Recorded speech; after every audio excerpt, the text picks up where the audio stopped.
Hello children, hope everyone is fine at home. Don't think that we came out of this difficult situation and don't be careless. Still, we have to be very careful when we move out of our home. So regularly follow the safety rules. And in the last class, we discussed about chapter 17, Forests Our Lifeline. Do you remember those points what we discussed? Shall we recall once again? Okay. First of all, what is forest? Forest is a large uncultivated piece of land. It is a naturally formed area. Natural resource. It is not made by humans. So it is a large uncultivated piece of land. And this forest, they act as shelter for various animals. Not only for humans, but for various animals. It is densely covered.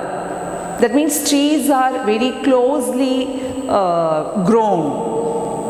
That is called densely covered. And many animals, wild animals, many plants are there. From unicellular organisms to big animals. And this type of forest, all over the world, they differ because of the climatic changes. The climate is not uniform all over the world. It differs from place to place. So according to the place where the forest is present, the types of plants and animals living in that area also differs. Not only that, the importance of forests. What are the importance of forest? It provides shelter for many animals. It provides medicinal herbs. So many medicinal herbs are there, medicinal plants. We get useful products such as timber, honey, many medicines. Like that, so many things, important things we get. And also, it brings rainfall, prevents flood, prevents soil erosion, maintains oxygen carbon dioxide balance. Is it not? Like this, they give us various uses. That is the importance of that. They replenish the groundwater. They bring the rainfall, and also it helps in the increasing the level of the groundwater. As the rainfall is there, the groundwater will also increase. So like this, due to different climatic conditions, different types of plants and animals also will be there. According to the lifespan, the trees or the plants will be classified into annuals, biennials and perennials.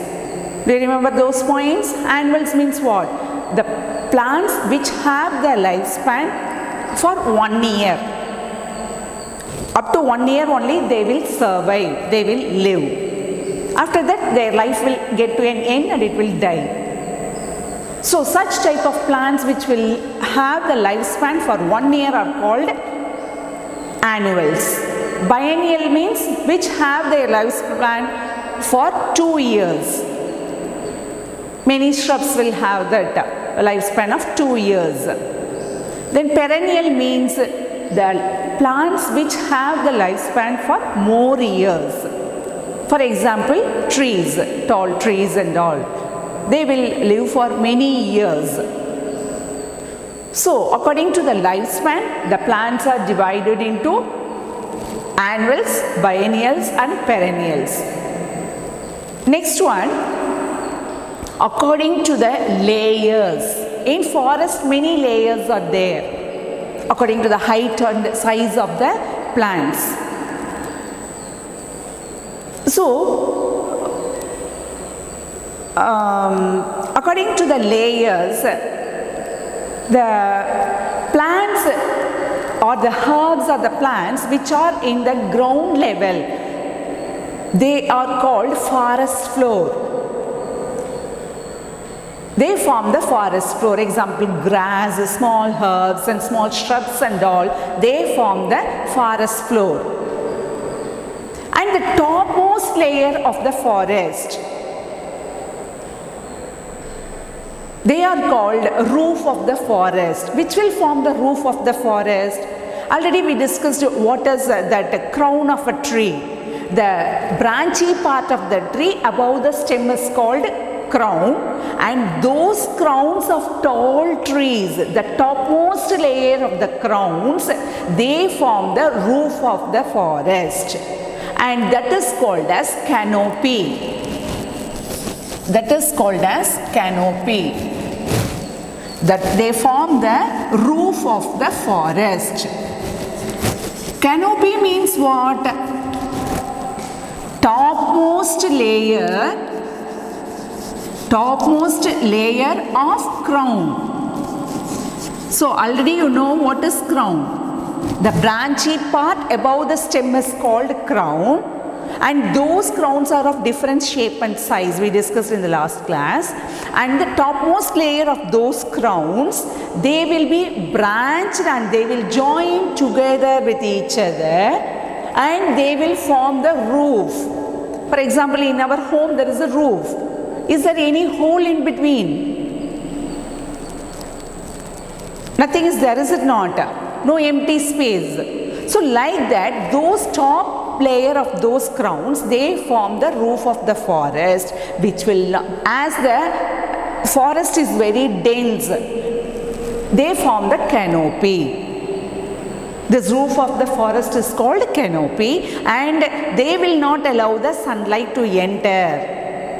Such a dense area of forest will have this canopy. And below that, under storage, then forest floor, everything, the surface of the ground surface of the forest is called forest floor. In that, what is present? Humus. Humus is nothing but the dead and decayed remains of plants and animals will be decomposed by the microorganisms or ants, decomposers. What are the examples of decomposers? Ants, beetles, insects, microorganisms, everything are the decomposers. What they will do means they will decompose. That means during the decomposition, what will take place? Oxidation of these dead and remains of the plants and animals will take place. At that time, heat will be liberated, and this keeps that humus warm. Always that humus will be having that warmth because of the liberation of the heat during oxidation process. The microorganisms will decompose, and the nutrients of these dead and decayed remains will be released into the soil again. That is why the humus is nutrient rich. It is rich in nutrients. You understand these points? What process is taking place during the decomposition? Oxidation process, and at that time heat will be liberated, and that keeps the humus warm. And the nutrients that are organic matter is decomposed into simple compounds, and that will release the nutrients from the dead and decayed remains of the plants and animals into the soil. That is why humus is always nutrient rich. Understand? Up to this we discussed in the last class. So these were the points we discussed. Now in this class we shall discuss about the living community of forests. First point is living community. What is that living community? All the living organisms in the forest are called living community. What are all the living things? Naturally, plants and animals. Is it not? So these plants and animals forms the living community of a forest. Now, in this plants, again, it is divided into producers, then consumers, then decomposers. So this living community is divided into producers, consumers and decomposers. Producers, you might have learned all these points in the lower class. Producers means the organisms which are able to produce their own food. You may think we are also making food. We are not making food, we are preparing, we are cooking the food only. What we obtain from the plants, using that we are preparing the food. But we are not making the food. Plants only make their own food, so they are called as producers. The other name for this producers is autotrophs. So the organisms or the plants which are able to produce their own food are called autotrophs or producers. Example, green plants.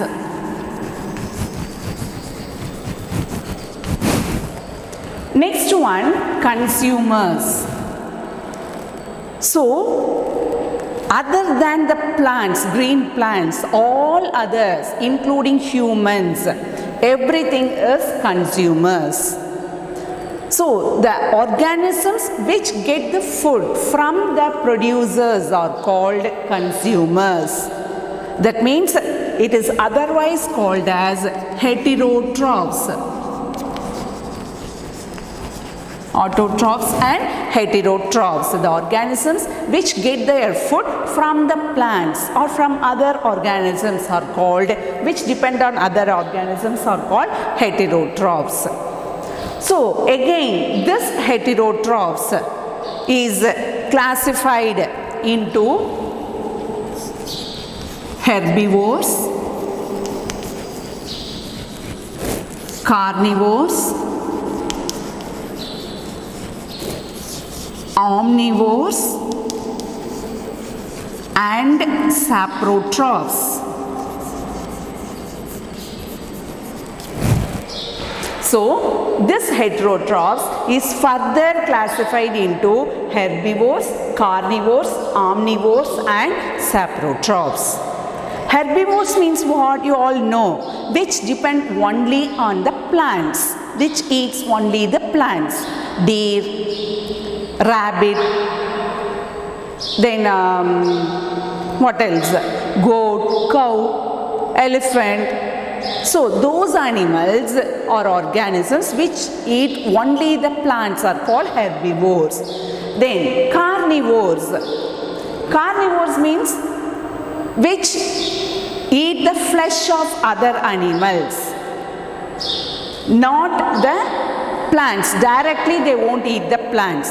They eat only the flesh of other animals. But indirectly they depend on plants. Is it not? For example, if lion, if it eats the deer, how the deer lives? By eating the plants. So the deer directly depend on plants, but the lion indirectly depend on plants through the deer. If deer is not there, can this lion survive? It is impossible. So how? Lion must have the deer to live. So how this deer will live? They directly depend on the plants. So this carnivores is also called as secondary herbivores, consumers. Secondary consumers. Herbivores are primary consumers. As they are directly depending on the plants, herbivores are called as primary consumers, and those carnivores which depend on the herbivores indirectly depend on the plants. So it is called as secondary consumers. Next one, omnivores. They depend on both plant and animals. Example, we human beings, cat, dog, everything. Is it not? Next one, saprotrophs. That depend on the dead and decayed organisms. Example, saprotrophs example, mushroom. Because they are not able to prepare their food. Yeast, bacteria. These are the examples for the saprotrophs, which depend on the dead and decayed organisms. Are you all clear up to this? So in the living community of a forest, there it is classified into producers, consumers and decomposers. In that, consumers are again further it is divided, classified into herbivores, carnivores and omnivores and saprotrophs. Herbivores is otherwise called as primary consumers, carnivores is otherwise called as secondary consumers, then omnivores and saprotrophs, which depend on the dead decayed organisms and all. Example, mushroom, yeast and bacteria. Hope you all understand. So in a biological community, all forms of life interact with each other, and a balance is maintained in the ecosystem, and this is called as ecological balance. So one organism depend on another, and a balance is maintained, and this is called ecological balance. So all forms of life, they interact with each other. Okay, now the next point is food chains. So what is a food chain? The sequence of living organisms that depend on each other. That is, sequence of living organisms.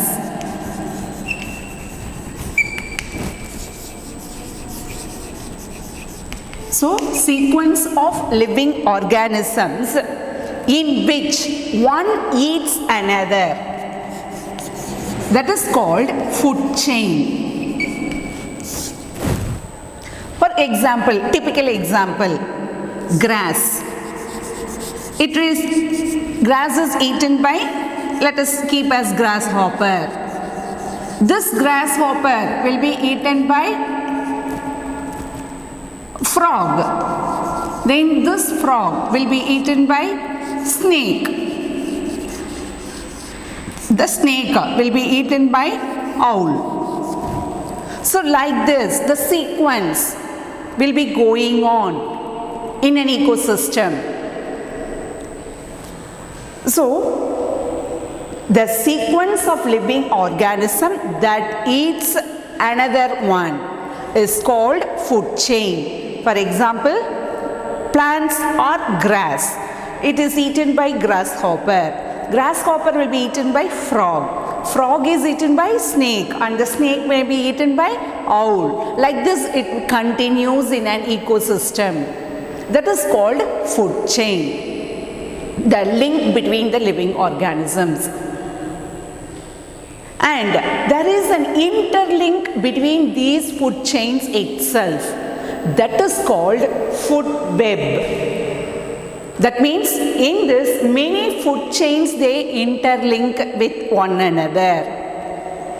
Not one food chain, this is a single food chain. Here many food chains, they interlink. That is called food web. Now in this example you see plants, or you may keep it as grass also. It is eaten by grasshopper. Even rat. You may think how rat will eat plants. They will eat rice. Is it not? If you keep some rice means at home, not only that, food items, whatever it is, it will eat that. Cereals, dried nuts and all. So it depends on plant also. It is an omnivore rat. So grasshopper, rat and squirrel. So these and all, they depend directly on the plants. And this is eaten by another organisms. For example, grasshopper will be catched by the frog in the fields and all. Then rat will be eaten by frog. This rat will be again, it will be catched by owl. This rat will be the food for owl also. So here, from here, directly it may be caught by the owl. Then frog may be eaten by snake. That snake may be taken away by the hawk. Here, the plants will be eaten by rabbit. Rabbit may be eaten by fox. Then the fox may be caught by the lion. So like this, interlink of many food chains is called food web. And in the ecosystem, if any one of the organism is removed, then further the whole ecosystem, the balance will be disturbed. For example, if grasshopper is removed from this food chain, can this frog eat the plant? They can't eat. You should not think it can eat some other insects. Generally, for example, only we are saying, if the insect itself is removed, then how the frog will get the food? Then automatically this frog will be get removed from this ecosystem. Naturally, the next snake also will be affected. So if one of the organism from the ecosystem is disturbed or removed, the whole ecological balance itself will get disturbed. That is why we should not disturb the nature. It is all interlinked. They interact with one another. Understand? So that is the food chains and the food web, what we discussed here. The next one is interdependence of plants and animals. How the plants and animals are interdependent, how they depend on each other. How plants depend on animals and how animals depend on plants. So that is called interdependence of plants and animals. First, let us see about the dependence of plants on animals or dependence of animals. Dependence of animals on plants. So how the animals depend on plants, that is what we are going to see now. Now, the animals depend on plants mainly for food, then shelter, next for oxygen. Is it not? Then for protection.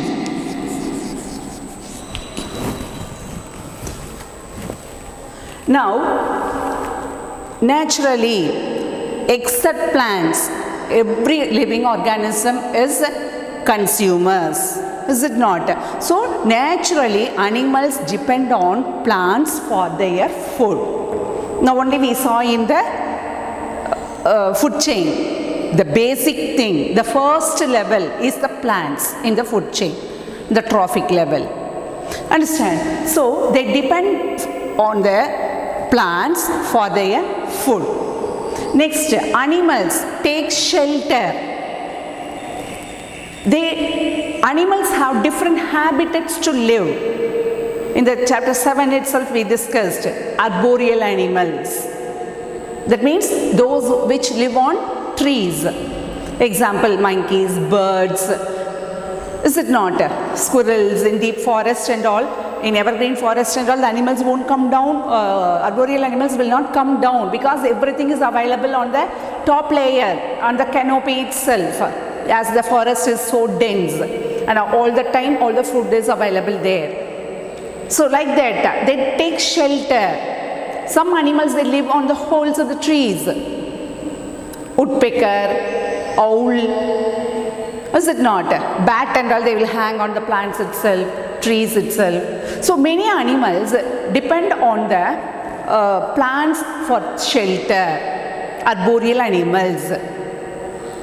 Under the animals also, plants also, the animals will live. So they depend on plants for food and shelter.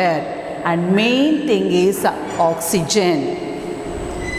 All animals take in oxygen. So that oxygen is released by the plants. Most percentage is released by the plants during photosynthesis, which helps the animals to survive. Most thing, they for protection, plants give protection to hide themselves. In forest and all, many animals, they will hide in the bushes to protect them from their enemies. So in these way, and also they get a shelter and shade. They protect themselves from the sunlight. They take rest. And also from the rain also, they protect themselves with the help of the plants.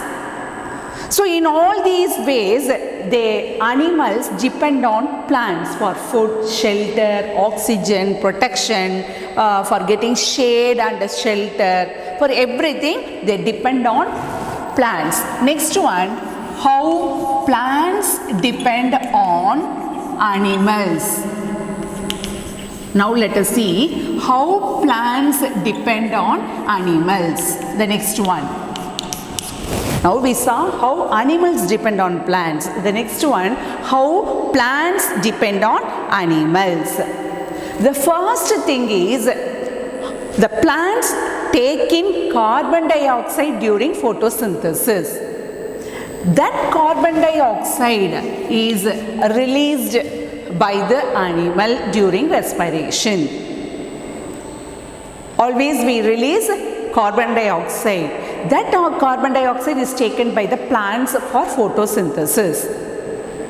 Not only that, we human beings, we burn fuels. By burning fuels, carbon dioxide is also released. So the percentage of carbon dioxide increases in the environment, and that is balanced by the plants. So plants depend on animals for carbon dioxide. Next one, for pollination. That is for their reproduction. What is pollination? Transfer of pollen grains is called pollination. Transfer of pollen grains from one plant to another. So this takes place with the help of animals. For example, insects often visit flowers for what? To get the nectar, which is secreted in the flower. While doing so, the pollen grains present in the stigma, they will get attached to the body of the insects. And when the insects move to the next flower, it will be settled in that flower and it reaches the ovary, fertilization take place. Is it not? And this transfer of pollen grains from one flower or one plant to another plant is called pollination. That is why new species arises. It helps in the reproduction of the plants. For that also, it depends on animals. Next one, for seed dispersal. For seed dispersal. Seed is dispersed through animals or through birds. birds will eat the fruits and they will put the seeds here and there. Also, the seeds will come out through their droppings. And some seeds, they will have that spines or hooks which will get attached with the skin of the animals, and while the animals move to some other places, it will get dispersed. So for seed dispersal also, the plants depend on animals. Next one, to get nutrition. The nutrients are replenished in the soil by the decomposers. Now only we discussed about the humus. How the humus is formed? By the action of the microorganisms on the dead and decayed organisms, the organic matters are converted into simple compounds. During this, what is that? Nutrients are released and it is mixed up with the soil. That helps for the enrichment of nutrients in the soil, and the plants absorb the nutrients again from the soil and it is used by them. So for nutrients also, the animals, microorganisms comes under animal kingdom, is it not? So for animals means you should not think about the big animals only, even the unicellular, even if it is unicellular, it is animal only. So the animals help in the replenishment of nutrients in soil. So these are the things in which the plants depend on animals. For what and all they depend on animals? For carbon dioxide, for pollination, for seed dispersal, and to get nutrition. So this is called interdependence. That is, plants depend on animals and also the animals depend on plants. So dependence of animals on plants for food, shelter, oxygen and protection, and also from shade, rain and all. And how plants depend on animals means for carbon dioxide, pollination, seed dispersal and nutrition. So now we saw the interdependence of plants and animals. Not only that, we humans also depend on plants. So dependence of human beings on plants. How we depend on plants? Again, for food. Next, for oxygen. Main thing. Next, for shelter and valuable products, that is tribal people. Not only tribal people, we human beings generally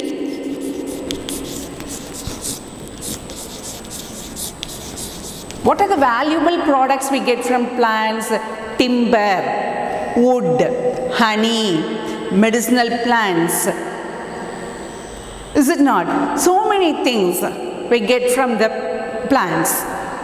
Not only that, tribal people, those who live in near the forest area, the mountain region and all, they earn their living from the products what they get from the forest. They earn money from the products they get from the forest. So like this, in various ways,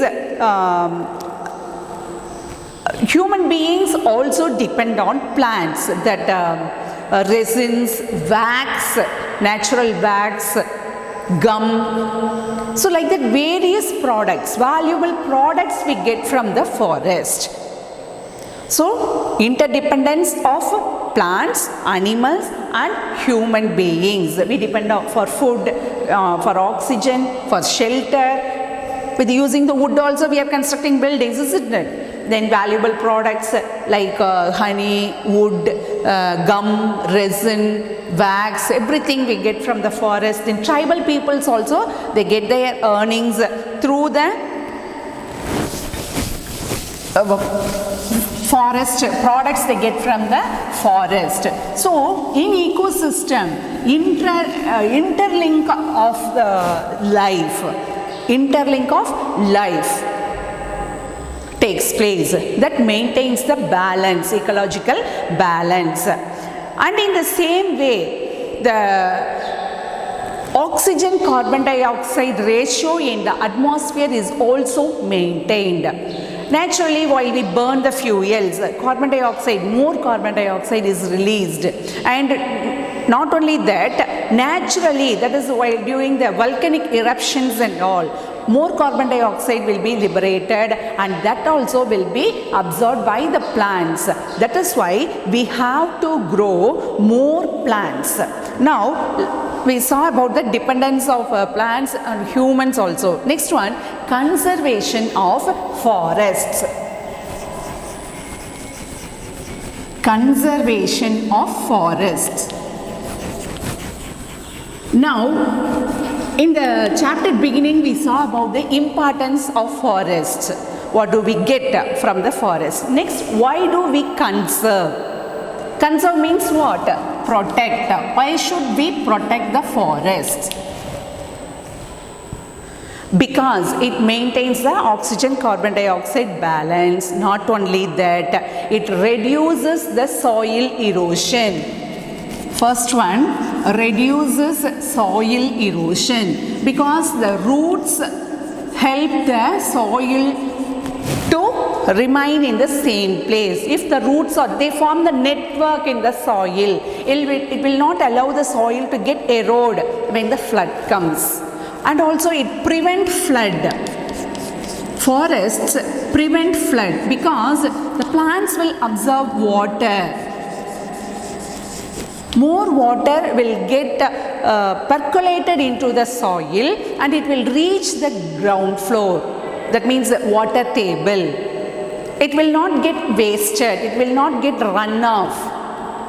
So the water table will be maintained, replenishing the groundwater because of the forest or trees.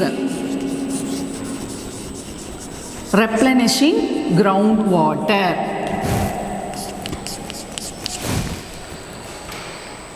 Then prevents flood. Prevents flood, reduces soil, increases rainfall. Increases rainfall.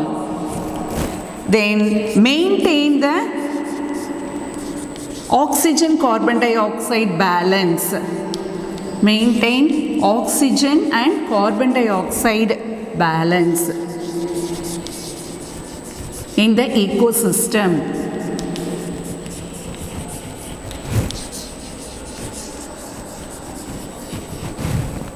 Is it not? So, in order to prevent the life, protect our life, we should encourage that afforestation. Afforestation means what? Growing more trees. For that one movement is also there. Vana Mahotsava, that is celebrated in the first week of July every year. That is, more saplings are planted through schools or some organizations and all.